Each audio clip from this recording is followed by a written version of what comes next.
আমরা বলেছি যে চলমান রাজনৈতিক ব্যবস্থা সিস্টেম এটা ব্রিটিশ আমলে তৈরি করা মানুষের তৈরিতে মানুষ শান্তি আসবে না, এটাকে বাদ দিয়ে আল্লাহর দেওয়া বিধান কায়েম করতে হবে, সেই রূপরেখাটা আমরা তুলে ধরেছি। এখন আমি দেশের আইন মান্যকারী নাগরিক হিসেবে, আল্লাহর মুমিন বান্দা হিসেবে আমি এটা বলতে পারি, আহ্বান করতে পারি।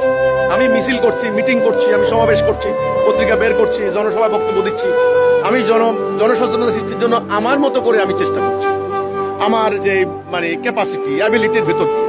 এখন আপনি যে বললেন নির্বাচন তো ঘোষণা হয়ে গেছে, তফসিল ঘোষণা হয়েছে, হ্যাঁ নির্বাচন হতে পারে, নির্বাচন হবে, তার মানে এই নয় আমি একেবারে ভোট কেন্দ্রে যাই আর নির্বাচন হতে দেবো না, না, এই ধরনের কর্মসূচি আমার নাই।